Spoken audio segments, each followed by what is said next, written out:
In January 2013, a quiet high school in Valdosta, Georgia, became the center of one of the most controversial death cases in modern American history.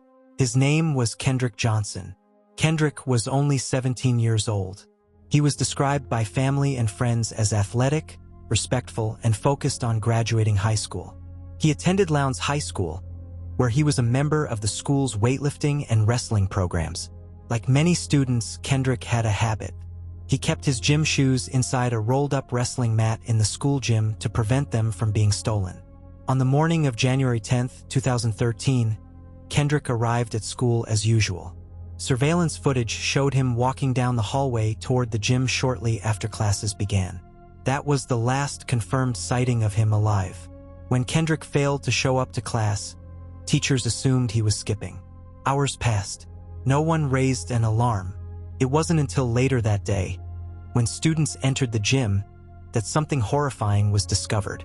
Inside one of the rolled-up wrestling mats, Kendrick Johnson's body was found upside down, with his feet sticking out of the top and his head lodged at the bottom.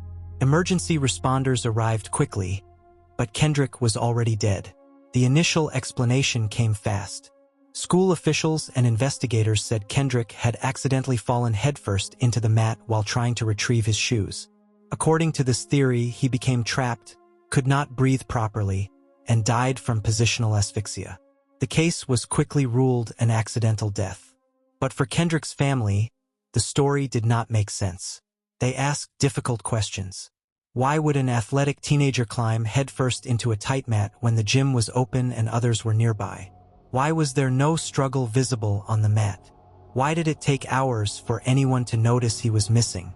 The family requested an independent autopsy. That second autopsy would change everything. The independent medical examiner reported blunt force trauma to Kendrick's neck, inconsistent with a simple fall. The findings suggested he may have been struck before being placed inside the mat. Then came another shocking discovery. When Kendrick's body was exhumed, his family learned that his internal organs were missing, replaced with newspaper. Authorities explained this was a standard mortuary practice used to preserve a body during transport when organs have decomposed. But to the public, it looked disturbing. Suspicion exploded. Social media lit up with accusations of a cover-up. Rumors spread that Kendrick had been involved in an altercation with other students. Names were mentioned. Lives were affected. The Johnson family filed a wrongful death lawsuit, alleging that Kendrick had been murdered and that school officials and local authorities had protected those responsible. The case drew national attention. Civil rights leaders demanded answers. Protesters gathered. The Department of Justice reviewed the evidence.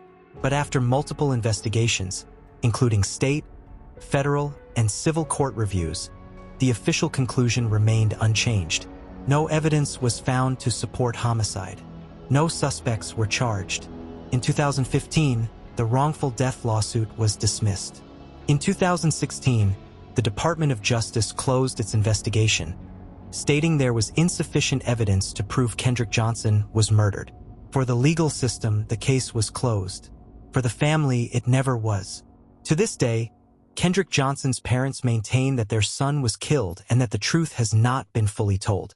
Some Americans believe this was a tragic, freak accident, rare, but possible. Others believe it was something far worse.